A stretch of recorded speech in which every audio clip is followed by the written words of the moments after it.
IPL மேட்ச்சில் என்னென்ன டீம்லாம் விளையாடுது?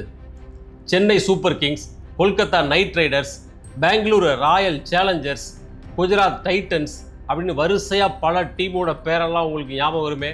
இப்போ நான் 2 டீம் பேர் சொல்கிறேன். Chennai fighters, Gandhi Nagar Challengers. இதுவும் ஐபிஎல் டீம் தான். குழப்பமாக இருக்குல்ல? இப்படியெல்லாம் ஐபிஎல் டீம் இல்லையே அப்படின்னு தோணுது இல்லை? ஆமாம், இல்லை தான். என்னென்னா, இப்படியெல்லாம் ஃபேக்காக பேரை வச்சு ஐபிஎல் டீம்களை உருவாக்கி ஒரு 4-5 வருஷத்துக்கு முன்னாடி ஃபேக் ஐபிஎல் மேட்சே நடத்தியிருக்காங்க. அதில் விளையாடுறதுக்கு ஆள் வேணும்ல, விவசாய கூலி வேலை பார்க்குறாங்கல்ல, அவங்களெல்லாம் பிடிச்சிட்டு வந்து ஜெர்சியை வாங்கி மாட்டி விட்டு ஐபிஎல் மேட்ச் போல் ஒன்று விளையாட விட்டு அதை லைவ் டெலிகாஸ்ட் பண்ணி ரஷ்யாவில் இருக்கிற இந்த ஆன்லைன் சூதாட்டத்துலலாம் பெட்டிங் கட்டுறாங்கல்ல, அவங்கள வச்சு லட்சமாக பணத்தை சம்பாதிச்சிருக்காங்க. ஹே, யாரா நீங்கள்லாம் அப்படின்னு கேட்குற லெவலுக்கு இருக்குது இந்த ஐபிஎல் ஸ்கேம். விரிவாக விளக்கமாக இந்த வீடியோவில் பற்றி பார்த்துடலாம் வாங்க. வெல்கம் டு பிடி ரிப்போர்ட்ஸ். நான் உங்கள் பாரதி தம்பி.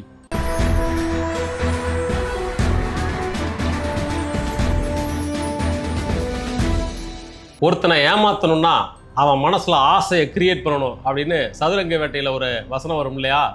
அந்த வசனம் தான் இந்த கதைக்கான அடிப்படை கரு. அந்த கருவை உருவாக்குன ஒரு பேர் ஷோயப் தாவ்டா அப்படின்னு பேர். குஜராத் மாநிலத்தை சேர்ந்த ஒரு சின்ன கிராமத்தில் பிறந்த வளையல் வியாபாரி. வளையல்லாம் விற்றுக்கிட்டு சாதாரணமாக ஊரில் திரிஞ்சிட்டு இருந்தவர் தான். கோவிட் டைமில் யாரும் வளையல் வாங்கலை, அதனால் அவருக்கு வியாபாரம் படுத்துருச்சு. அதனால் வேலைவாய்ப்பு தேடி அவர் ரஷ்யாவுக்கு போகிறாப்புல. ரஷ்யாவுக்கு போய் அங்கே ஒரு பப்பில் வேலை பார்க்குறாரு. அந்த பப்பு சாதாரணமாக எல்லாரும் வந்து குடிச்சிட்டு களைஞ்சு போகிற பப்பு கிடையாது. மாறா சூதாட்டத்தில் ஈடுபடுறவங்கலாம் ஒன்று கூடி கும்மாலம் அடிக்கிற ஒரு பப்பு. ரஷ்யா சூதாட்டத்துக்கு ஆல்ரெடி ரொம்ப பாப்புலரான நாடு. பல வகையான ஆன்லைன் கேம்லிங், அப்புறம் விளையாட்டை மையமாக வச்சு நிறைய சூதாட்டங்கள், இதெல்லாம் இப்போ வரைக்குமே ரஷ்யாவில் ரொம்ப பாப்புலர். அந்த குறிப்பிட்ட பப்பில் இவர் வேலை பார்த்தார் இல்லையா, இந்த ஷோயப் தாவ்டா. அவர் வேலை பார்க்குற பப்பில் ஆன்லைன் கேமிங்கில் ஈடுபடுற, சூதாட்டத்தில் ஈடுபடுற பல பேர் அங்கே வந்து குவிஞ்சிருக்காங்க. இவர் பப்பில் வேலை பார்த்த வகையில் அதில் ஒருத்தர் 2 பேர் இவருக்கு பழக்கமாகறாங்க. அப்படி பழக்கமாகிற ஒருத்தர் பேர் ஆசிப் முகமது. இவர் பாகிஸ்தான்லேருந்து வந்து அந்த பப்பில் வேலை பார்த்தவர் ஆசிப் முகமது. அவர் இவருக்கு ஃப்ரெண்ட் ஆகிறாப்புல. அதே போல் ரஷ்யாவை சேர்ந்த எஃபிமோவ் அப்படின்ற ஒரு சூதாட்ட புள்ளி. இந்த ஆன்லைன் கேமிங், இந்த சூதாட்டம், இது எல்லாத்தையும் ரஷ்யாவிலிருந்து ஒருங்கிணைச்சு செய்யக்கூடிய ஒருத்தர் எஃபிமோவ். இந்த எஃபிமோவ், ஆசிப் முகமது, அப்புறம் இந்த ஷோயப் தாவ்டா, இந்த 3 பேரும் ஃப்ரெண்ட்ஸ் ஆகிறாங்க. ஃப்ரெண்ட்ஸ் ஆகி அங்கே நடக்கக்கூடிய அந்த ஆன்லைன் கேமிங், சூதாட்டம், இது எல்லாத்தையும் ரொம்ப கீனாக வாட்ச் பண்ணுறாங்க. இங்கேயே இவ்வளவு தூரம் நடத்த முடியும் அப்படின்னாக்க இந்தியாவில் நம்ம ஏன் இதை பற்றி செய்யக்கூடாது அப்படின்னு இவர் நினைக்கிறாரு. யார்? இந்த ஷோயப் தாவ்டா.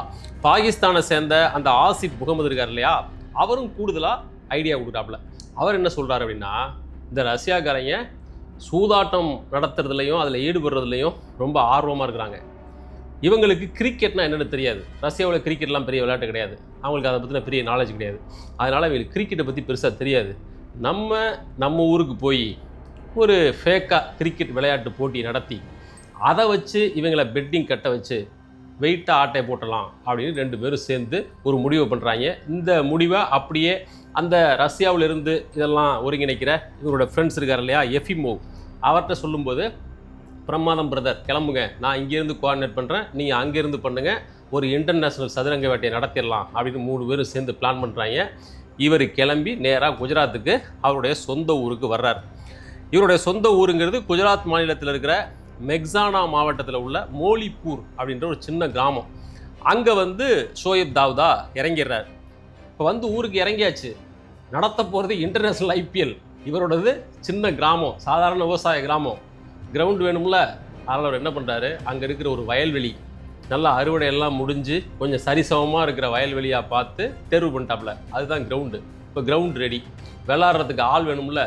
உள்ளூரில் கிரிக்கெட் விளையாட தெரிஞ்ச பசங்களை போய் கேட்டாக்க அவனுக்கு விவரம் தெரியும், என்ன ஏதுன்னு கேள்வி கேட்பான். அவனை வச்சு ஏமாற்ற முடியாது. அதனால் அவைகளை விட்டுட்டார். மாறா அங்கே இருக்கிற விவசாய கூலி தொழிலாளர்கள், ஒரு 10-15 வருஷத்துக்கு முன்னாடி ஆசையாக மாட்டையை வச்சு தட்டிக்கிட்டு கிரிக்கெட் விளையாடிட்டு இருந்தவங்க, இன்றைக்கி ஏதோ கூலி வேலை பார்த்து பிழைக்கிறவங்க, அவங்களையெல்லாம் போய் ரீச் பண்ணுறாரு. இவர் கிரிக்கெட் விளையாடவா, நான் மேட்ச் நடத்த போகிறேன், நீ வந்து விளையாடு. ஏங்க எங்களுக்கு வேலை இருக்குங்க, நாங்கள் அன்றாட கூலிக்காரங்க, இன்றைக்கி வேலைக்கு போனால் தான் எங்களுக்கு சம்பளம் கிடைக்கும், எங்களை விட்டுருங்க அப்படின்னு அவங்க ஒதுங்கும்போது, நீ வா, வந்து நீ பார்த்து மட்டையை வச்சு சுற்று, உனக்கு தினசரி கூலி வேலைக்கு போனால் என்ன சம்பளம் கிடைக்குமோ அந்த சம்பளத்தை நான் உனக்கு தர்றேன். எங்களுக்கு 400 ரூபா சம்பளம், நீங்கள் தருவியா? அந்த 400 ரூபா நான் தரேன்டா, வாங்கடா அப்படின்னு அவர் கூப்பிட்டு ஒரு நாளைக்கு 400 ரூபா வீதம் விளாட்றதுக்காக ஒரு டீமை ரெடி பண்ணிட்டாப்ல. ஒரு டீம் இல்லை, ஒரு 20-30 பேர் ரெடி பண்ணிட்டாப்ல. ஏன்னா ஐபிஎல் மேட்ச் நடத்த போகிறாரு, ஒன்றோட ஒன்று மோதுறதுக்கு 2-3 டீம் வேணும்ல. அதனால் 20-30 பேரை இந்த வகையில் ரெடி பண்ணிட்டாரு. அத்தனை பேரும் விவசாய கூலி தொழிலாளர்கள்.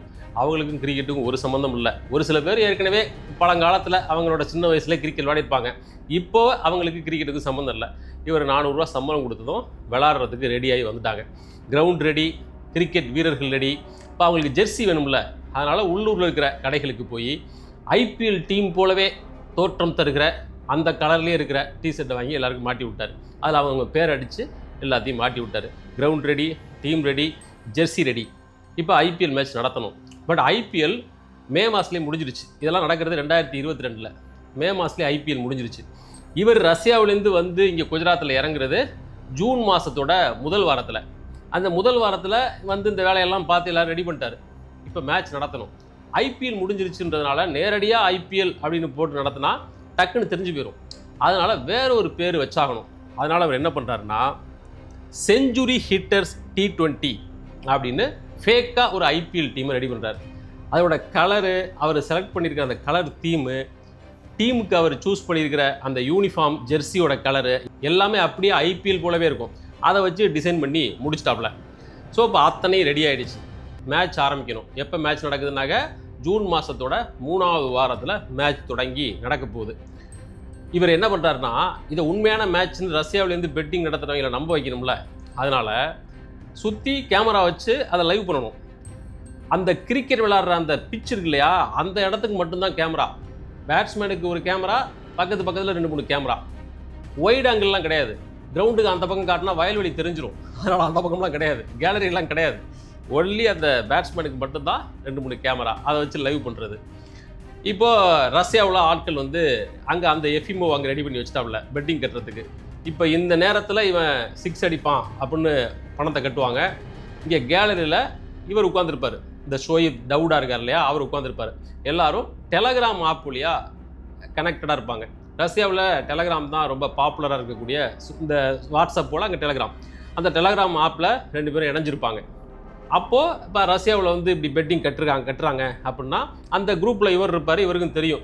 ஸோ இந்த காரணத்துக்காக தான் பெட்டிங் கட்டுறான், இப்போ இந்த பாலில் இவன் அவுட் ஆக போகிறான் அப்படின்னு கட்டுறான் அப்படின்னாக்க இவர் அவுட் ஆகணும்னு நினச்சாருன்னா அம்பையருக்கு சிக்னல் கொடுப்பாரு. அவன் அடிக்கிறது போல் வந்து நகர்ந்துக்குவான், நேராக போய் ஸ்டெம்பில் பட்டு அவுட் ஆகிடுவாங்க.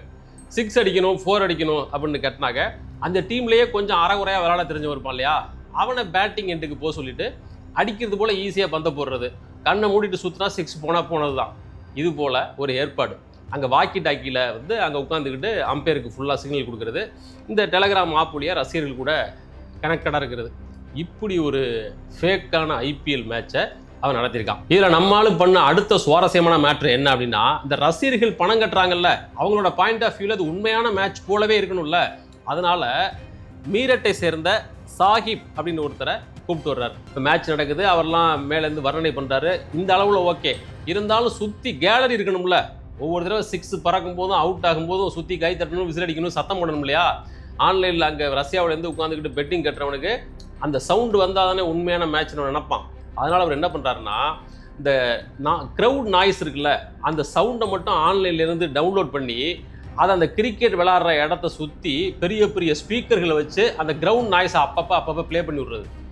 அப்போ கேட்குறதுக்கு எங்கேயோ உட்காந்துட்டு கேட்குறவனுக்கு உண்மையிலேயே ஒரு மேட்ச் நடக்குது தான் போல இருக்குது அப்படின்றது போல் அவங்களுக்கு ஒரு தோற்றத்தை கொடுத்துருக்காங்க. இது எல்லாத்தையும் ரொம்ப ஈஸியாக கண்டுபிடிச்சிருக்க முடியும். கிரிக்கெட் மேட்சை ஓரளவுக்கு பார்த்துருந்தாங்கன்னாக்க இது ஃபேக்கு அப்படின்னு தாராளமாக தெரிஞ்சிருக்கும். அந்த ரஷ்ய நாட்டை சேர்ந்தவங்களுக்கு கிரிக்கெட்டை பற்றின எந்த நாலேஜும் இல்லை போல இருக்குது. அதனால தான் ரொம்ப க்ளோஸ் ஆங்கிளில் ஏதோ 2 பேர் கச்சா முச்சான்னு விளாட்ற அதை போய் உண்மையான ஐபிஎல் அப்படின்னு அவங்க நம்பியிருக்கிறாங்க. இதெல்லாம் ஆரம்பிக்கிறதுக்கு முன்னாடியே 3 லட்ச ரூபா ஒரு அட்வான்ஸும் வாங்கிட்டார். ஹவாலா மணி மூலமாக 3 லட்ச ரூபா அட்வான்ஸும் வாங்கிட்டார். சரி, இது ஒரே ஒரு மேட்ச்சில் தான் இப்படிப்பட்ட பித்தலாட்டத்தை அவங்க பண்ணியிருக்காங்க அப்படின்னா அதுவும் கிடையாது. 15 மேட்ச் நடந்திருக்கு மொத்தம். ஜூன் 3வது வாரத்தில் ஆரம்பித்து வரிசையாக 15 நாள் மேட்ச் நடத்தி குவார்டர் ஃபைனல் வரைக்கும் கொண்டு போயிட்டாங்க. 2022 ஜூலை 7ஆம் தேதி குவார்டர் ஃபைனல். யாருக்கும் தெரியுமா? Chennai Fighters versus Gandhinagar Challengers. காந்திநகருங்கிறது குஜராத்தில் இருக்கக்கூடிய ஊர், சென்னை நம்ம இங்கே. இந்த 2 டீமுக்கு இடையில் குவார்டர் ஃபைனல் அப்படின்னு அறிவித்து அதுக்கான வேலைகள் பரபரப்பாக நடக்குது. வழக்கம் போல் ஸ்பீக்கர் செட்டெல்லாம் வச்சு அந்த விவசாய கூலி தொழிலாளர்களுக்கு ஜெர்சி மாட்டி விட்டு விளையாட வச்சு எல்லாம் பரபரப்பாக நடந்துகிட்டு இருக்கு. இதுக்கிடையில் யாரோ ஒருத்தருக்கு டவுட் வந்துருச்சு. இது வயல்வெளிக்கு நடுவில் பெரிய பெரிய ஸ்பீக்கரை வச்சு என்னத்தையோ சவுண்டை போட்டு கத்த விட்றான். சம்மந்தமே இல்லாமல் திடீர்னு நம்ம ஊரில் கட்டட வேலை பார்த்துட்டு இருந்தவங்கலாம் கிரிக்கெட் விளையாடிட்டு இருக்கான். இது ஒன்றும் புரியலையே. ஏதோ ஆசைக்கு 6 நாள் ஒரு நாள் போய் கிரிக்கெட் விளையாடுறாங்க வந்துடுவாங்கன்னு பார்த்தாக்க தொடர்ந்து 15 நாள் விளையாடுறாங்க, சம்பளம் கொடுக்குறத வேற பேசிக்கிறாங்க. இது என்னவோ சந்தேகத்துக்குரியதாக இருக்கே அப்படின்னு யாரோ ஒருத்தருக்கு டவுட் வந்துருச்சு. அவன் உள்ளூர் போலீஸுக்கு போட்டு கொடுத்துட்டான். அந்த குவார்டர் ஃபைனல் நடந்த அன்னைக்கு போலீஸ்காரங்க கிளம்பிங்க வந்தாங்க. வந்து இறங்கி அவங்க 1/2 மணி நேரம் 1 மணி நேரம் வேடிக்கை பார்த்துருக்காங்க. பார்த்தாக்க ஒருத்தன் வேகமாக பவுலிங் போடுறதுக்காக ஓடி வர்றான். வந்தால் அந்த அம்பையர்கிட்ட வந்து நின்று என்னத்தையும் குசு குசுன்னு பேசிட்டு மறுபடியும் திரும்ப போய் ஓடி போய் போடுறான். அவனுக்கு ஒரு சிக்னல் கொடுக்குறாங்க. பேட்ஸ்மேன் நகர்ந்துக்கிறான். நேராக போய் ஸ்டெம்பில் பந்து விழுது. இது பார்த்தா கிரிக்கெட் மேட்ச் மாதிரியே இல்லையே அப்படின்னு போலீஸ்காரங்களுக்கு தோணுது. ரொம்ப சந்தேகத்துக்குரிய வகையில் சுற்றி ஸ்பீக்கர்லாம் வச்சு அப்படி ஒளிபரப்புறாங்க. சுற்றி கூட்டம் இல்லை, ஆனால் சவுண்டு மட்டும் வருது. அங்கே ஒருத்தன் வாக்கி டாக்கியில் உட்காந்துக்கிட்டு என்னவோ பண்ணுறான். எல்லாமே சந்தேகமாக இருக்குது அப்படின்னதும் ஸோ நமக்கு கிடைச்ச தகவல் உண்மைதான். இதில் ஏதோ சம்திங் டியூபியஸ் என்னன்னு அவங்களால அந்த நேரத்தில் கெஸ் பண்ண முடியல. என்னவோ தப்பு நடக்குது அப்படின்றது மட்டும் போலீஸுக்கு புரியுது. உடனே எல்லாரையும் வளைச்சி பிடிச்சி அந்த சோயித் தாவூதா இருக்கார் இல்லையா, அவர் உள்பட அம்பையராக இருந்த ஆள் உள்பட விளையாடின ஆட்கள் உள்பட அத்தனை பேரையும் பிடிச்சி அள்ளிட்டு போகுது போலீஸ். அங்கே போனதும் ஐயா சாமி நாங்களாம் கட்டட வேலை பார்க்குறவங்க, விவசாய வேலை பார்க்குறவங்களை விட்டுருங்க, ஒரு நாளைக்கு 400 ரூபா கூலி கொடுக்குறேன்னு சொன்னான், அதனால தான் வந்தோம் அப்படின்னு அந்த விவசாய கூலி தொழிலாளர்கள் கெஞ்சி கூத்தாடி கடைசியில் அவங்கள போலீஸாரங்க பற்றி விட்டுட்டு மீதி உள்ள ஆட்கள் எல்லாம் பிடிச்சி கேஸை போட்டு உள்ளே தள்ளினாங்க. அப்புறமா பின்னாடி ஒரு சில மாதங்கள் கழித்து அந்த ஆள் வெளில வந்தார். இதுதான் குஜராத்தில் நடத்தப்பட்ட ஃபேக் ஐபிஎல்லோட கதை. ஒரே ஒரு மேட்ச் இல்லை, மொத்தம் 15 நாள் குவார்டர் ஃபைனல் வரைக்கும் மேட்ச் நடத்தி சில பல லட்சங்களை சம்பாதிச்சிருக்காங்க நம்முடைய குஜராத் கில்லாடிகள். அதாவது ரஷ்யாவில் இருக்கக்கூடிய ஆன்லைன் சூதாட்ட பேர்வழிகளுக்கு குஜராத்தில் இருந்துக்கிட்டு குஜிலி மஸ்து செஞ்சுருக்காங்க இங்கே உள்ள ஆட்கள். இதே போல் சுவாரஸ்யமான மற்றும் ஒரு வீடியோவில் சந்திக்கலாம். நன்றி.